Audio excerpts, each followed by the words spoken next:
Bir xalqın dilindəki işlənilən kəlmələrin içərisindən o xalqın keçmişdəki həyatının nə tərzdə olduğunu təxmin etdiyimizi bilirdinizmi? Gəlin sizə Azərbaycan türkcəsində bu günə qədər şünasayi elədiyim 3 kəlmədən bəhs edim. Bu çox maraqlıdır. Azərbaycan türkcəsində evin xaricinə işlətdiyimiz kəlmələr var. Biz Təbrizdə buna eşik deyirik. Evin eşiyi, çıx eşiyə. Eşikdə birisini gördüm. Amma bəzi bölgələrdə və Azərbaycanın rəsmi türkcəsində çöl kəlməsi buna işlənilir. Ərdəbildə də belədir. Evin eşiyi, evin xarici çöl olur. Evdən çıxdım çölə, çıx çölə. Və ya bəzi bölgələrdə Həmədan kimi, Zəncan kimi, buralarda da bayır kəlməsi işlənilir. Evin bayırına çıx, çıxdım bayıra, bayırda gördüm birisini.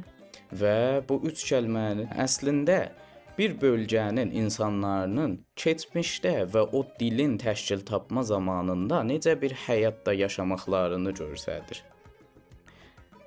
Məsələn, Təbriz bilirik. Çox qədim bir şəhərdir, çox qədimdən şəhər tərzi orada vardı və o yüzden də Təbrizdə evin xaricinə eşik deyiblər.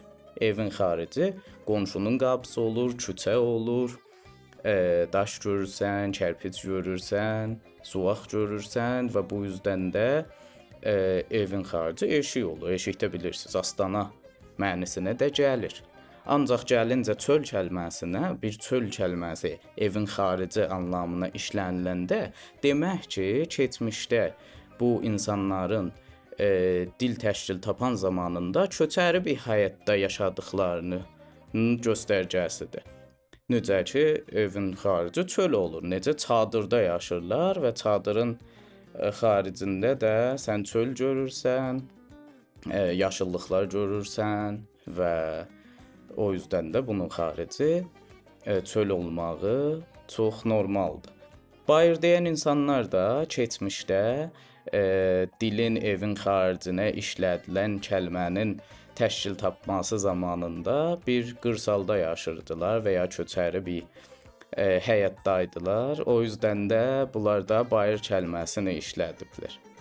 Yəni gördüyünüz kimi Azərbaycan türkcəsində 3 kəlmə əslində bizim insanların keçmişdə necə bir həyat keçirilməsini göstərir və bu çox maraqlıdır. Bunu sizinlə paylaşmaq istədim. Sizdə də bəlkə ayrı kəlmələrə işlənilir evin xaricinə. Lütfən onu da mənimlə paylaşın. Öz fikirlərinizi də söyləyin mənə. Kanalıma abunə olmağı unutmayın. Bir başqa proqramlarda görüşmək üzərə.